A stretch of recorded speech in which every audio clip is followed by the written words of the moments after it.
Yo, what's up, YouTube? I know it's been a while, but I figured today we shall do a live video. It's first time being live on camera. Lots of exciting things going through my head. So this is off script, even though most of my videos, as you know, don't include script. Now, as you can tell by the title, this is going to be my favorite type of, top five. So we're gonna go through the top five Devil May Cry games in my, general mind. So with that being said, we're gonna go with five. So first one, it's gonna be DMC Devil May Cry, which is the newest one that came back out in like 2013. You're playing as young Dante. This game has gotten a lot of like really, really bad, ratings and whatnot. I found it to be entertaining. It's a new take on a video game that I've been playing since I was a kid. And what I mean by the kid is I should have never been playing it in the first place. Never. I started playing it back on, what was it, PS2? God, great times. But this was back on PS2, and I was playing Devil May Cry 2. Now, like I said, this is DMC Devil May Cry. That's the remake. Supposed to revamp the series, and it's supposed to get everybody excited for the game. But, as you could tell, the ratings were kind of crappy. The ratings could have been better. But I found it to be really, really entertaining to play because you're playing as a young Dante, and like there's subtle hints of the old Dante within the game, which got me excited. I was like, Easter egg! Oh my god, I can't. Oh, like there's that subtle hint that there was a wig flying through. All right, so in the beginning of the game, you're playing in what I believe to be a boardwalk circus. You know, kind of like the circus or fair that GTA 5 has that's on that boardwalk. Yeah? You following? Cool. And all I can say is it was exciting because, you get through part of that mission and then this wig flies off of nothing. Like, just, there was explosions and awesomeness and everything. And then the wig falls on top of his head. It's a white wig resembling old Dante. Well, not old. Technically, it was my new Dante back when I was a kid, but, stay with me. Just stay with me. It was awesome to see that these people was like, hey, let's throw a callback. Let's send this to people that is like, hey, let's go. Yeah, Dante. Yeah. But it was the fact that in that game, it was like a smack in the face to the previous players who's played the older games. For instance, me. Yeah, right? Because when the wig fell on his head, he looks in the mirror, ganders at it a little bit, and there's a random mirror on the boardwalk. Like I said, I didn't make the game. I would have been like, boom, Dante, just straightforward. But this was a slap in the face because when he looks in the mirror, he looks at it, kind of admires himself. He's like, never in a million years. That was his quote. Like, out of all the things that he could have said, he's like, never in a million years. And then at the end of the game, he triggers his devil gauge, whatever pronounce it as. He triples his his devilism in him. I don't know how to pronounce this because I'm excited. It's a great game. It was a good game, just poorly, utilized. But later in the game, you end up getting your devil powers, and his hair turns white, his jacket turns red, and then it's like, bam, inevitable. He's becoming Dante. Yeah, like I said, the game was good, just poorly utilized. It was one of my top favorite games of 2013 just because I was waiting so long for this game. All right. So now we're on to 4. All right. I don't remember much about this game. I don't. I remember that you're playing as someone who's not Dante.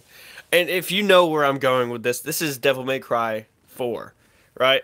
Devil May Cry 4. It was a good game as far as I remember. It was not memorable as far as I remember. I remember bits and parts. You know, this dude that you're playing as is fighting Dante, and Dante is his careless, giving, I don't give a crap attitude, and his smart mouth, just everything that you love about Dante was within this game, even though you were not playing as Dante. Dante looks at you as a piece of crap on the side of the road because he doesn't think that you're better than him. He, like I said, I don't remember much about the game. I don't remember the story mode other than the very beginning, even though I played it through and through once. But with that being said, that was Devil May Cry 4. You're pretty much trying to do something in the game. I'm just gonna throw this out there. You're trying to save a princess, even though that's not true. We're gonna go back to Mario times on that one. I don't remember the storyline. Like I said, I know I'm probably gonna get a lot of hate comments in the comments down below. Go ahead. Hate comments is what builds my character. Just go. Full blow it. I don't care. With that being said, Devil May Cry. It was, whatever. Number 3, Devil May Cry 3. I know I'm technically going down the list here, but it's going to get messed up after it goes to 2. The list is just, you're going to be mad because my choice, of number 1 is going to be awesome. Now, there's been a lot of Dantes within games. Like there's Marvel vs. Capcom. But with that being said, this is Devil May Cry 3. Now, the reason why this is at 3 is it was a great game. Oh my god, was it a great game. It was such a beautiful game because the graphics were overhauled from the second one. Second one, like I said, was my first Devil May Cry game I've ever played. And I've played them all, as far as I know. Unless there's that one that, nobody ever hears about. But, as I was saying, the third one was amazing. The third game was beautiful graphics, a great storyline. But here's the kicker. This is the reason why it's at number 3. Most people are like, oh, dude, the best graphic ones has got to be better. No. No. This is living proof of why it was not better than the 2 that's coming after this one, right? Here's the main thing. You get so used to playing with certain controls over the first 2 games, right? The first 2 games, beautifully, controls. Like, you can switch up the controls of what suits you better. And I've tried both control types. There's A and B on the first game. And it's either you can hit them with square or you can hit them with triangle. But either way, the guns and the swords are switched. Right? But, I've tried both control types, and I've found myself playing with control type A because, you get so used to playing with control type A from the first and second game. Beautifully made, though. The game is amazing. I give Capcom hands down props for Devil May Cry in general because it's amazing. But like I said, the control types in 3 just threw me off because you get so used to playing in a certain control type and you get thrown to the wolves with the third one because they switch it up so much. I died a lot of times in the third one just because of the control type. I didn't understand what was going on. The story was great, the graphics were beautiful, etc., etc., and I loved playing the game. Like I said, with that being said, the controls were wonky. That's why it's at number 3. Now, number 2, Devil May Cry 1. Devil May Cry 1 is the beginning of Dante's adventure.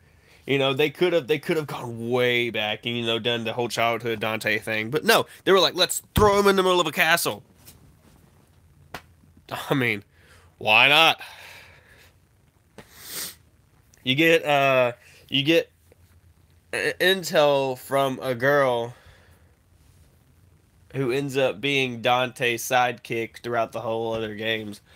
But this girl, she's like, "Oh, you really need to come to this castle because evil is afoot and you gotta destroy it. You're the Devil May Cry person. You're the one that can kick ass." Like, pardon my language. Like I said, we're trying to go back to PG-13 here. But you know, like that most stereotypical type of game basis ever is like, let's go to a castle. I'm sure there's never any evil in a castle. I mean, what horror movie have you not seen where, you know, based in a castle, what horror movie have you seen that, you know, doesn't have evil within it? Name one. Let's see. Castlevania. Castlevania is in a castle. Technically, it's Dracula's castle. But, nonetheless, there's a lot of messed up things within the castle of Castlevania. Come on, name one horror movie. In the comments down below. Name one horror movie. Thank you. Alright, so... Alright, so he goes through and you verse a lot of, you know, enemies and enemy types and bosses. And then you come across two that, you know, it just throws you off a bit. Alright, so there's this dude that looks like he's a complete BA, right? Like, just imagine this in your head. Kind of like a skinny stature with a amazing, you know, sword. Like, it's kind of like it's deformed looking sword and it's crazy looking. And then he has horns, and then he has a cape. Like, tell me, that doesn't sound like a messed up version of Batman. Alright, but with that being said, you know, it turns out to be your brother. Holy crap, mind blown, Batman. You've been versing your brother like 5 times throughout this game. And then at the end, that's when his name is announced. He goes, Virgil has, you know, failed this mission, so therefore he has to die. What? You kill off his brother at the beginning of the game. What the hell is your problem? Right? And then there's Mundus, or Mundus, however you want to pronounce it. It's pronounced as Mundus in the game. And this guy, he's freakishly weird, right? So, you know, imagine a dude with a third eye in the middle. So apparently he's supposed to be the big, bad baddie. Wrong again. Dante is the big bad baddie. Like, he's the one that whoops butt. He's the one that kicks butt. He's the one that defeats Mundus with his ebony and ivory pistols. Like, I mean, come on. It's amazing. It's an amazing game, guys. Now, number 1 in the Devil May Cry series that I love the most, Devil May Cry 2. The reason why I like Devil May Cry 2 is it's after the first one, which, like I said, was a really, really good game. But they stepped it up. They vamped the controls. They vamped up gameplay. They vamped up freaking graphically wise. Like, it's beautiful. It was a beautiful, like, even the storyline was amazing. And then not only that, me growing up as a kid, I had this game, right? I had 2 discs. Sorry, my nose is stuffed up. But it had 2 discs, right? And one disc it has Dante, and the other one it has Lucia. And Lucia is a secondary main character that you can play as. Now, everyone's like, Dante's the best. Dante's this, Dante's that. Honestly, I wish they would make another Devil May Cry game with Lucia in it. Like, she was a complete and total BA, even though it was a character you've never heard of. Like, not only is this girl amazing to play as, she's also has her own devil gauge. Like, she has her own devil form. Crazy. Like, sorry, like I said, my nose is a little bit, as you can hear. It's crazy. But like this, oh man, this woman is a phenomenal character to play as. And I'm actually going through Devil May Cry 2 right now on the PS3. I have the HD collection, which is 1, 2, and 3. I wish they would have put 4 in. Like, don't get me wrong, the 4th one I really wanted to play through again. But all I can say is, guys, the second one is what caught my attention first. It's the first one I've played. The first one well, technically I didn't beat it back then. I was merely a preteen, not even at the age of consent of playing rated M games back then. And back then, I was playing this game and I was like, why is this game rated M? Why is it rated M? There's no cussing. There's just a smart ass mouth, Dante. The closest thing to cussing that you can get in this game is the bosses. Like, they are gruesome looking. Oh my god. I just got done beating a dude with like a what do you call those things? Ball and chains for hands, right? And this dude is just constantly throwing these things at you, swinging them around his like, and then he sends out minions, skeleton minions in cages. Like, they're gruesome. Like, the bosses were amazingly thought of, right? Like, I'm not a huge fan of like just normal games. I like playing games that have story, blood and gore, online play. Like, I like games that, gets you immersed within it. But like I said, we're talking about Lucia. Lucia is a badass character, has her own devil form, and she just straight out amazing to play as. And then there's Dante. Dante, like I said, you've already played as him once. You know all of his moves. But then again, the controls were revamped, separated, and instead of just doing like minimal things like on the first game you were doing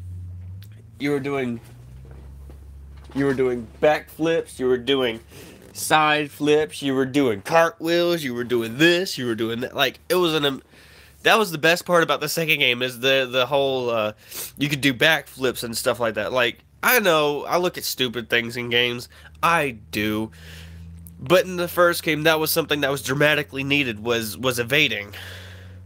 You needed to evade a lot of attacks, and you really couldn't do that. It was choppy, but then again, it was a good game. Second game, they perfected the evading system. And then you had better weapons. You have a sword that can resemble Death's scythe, even though it's not really a scythe. It was like a thick sword, and then at the tip of it has like this crescent-shaped blade type deal going with it. Then you have a shotgun. You have submachine guns. You have this. The second game, guys, is the reason why I play Devil May Cry. The second game is the pinnacle of what games need to be like today.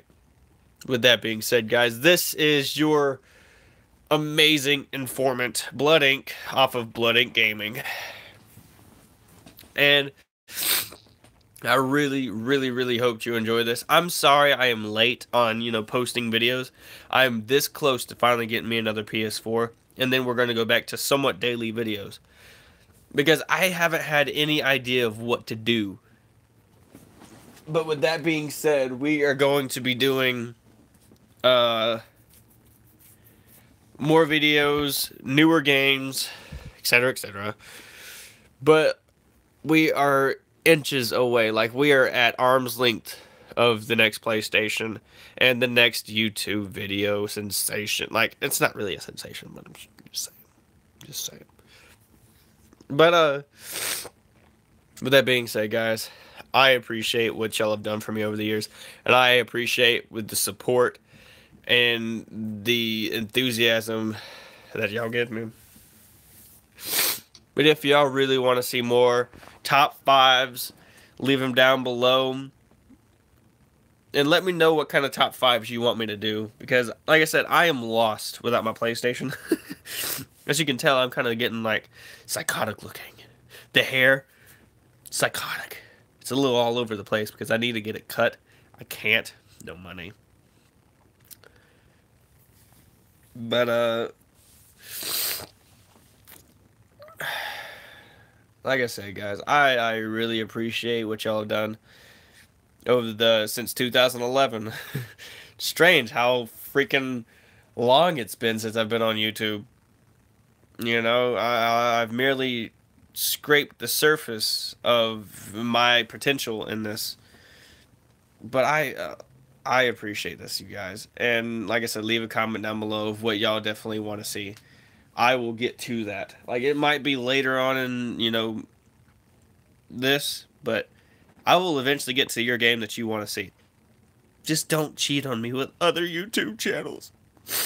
But, thank you guys. And I'll talk to you guys later.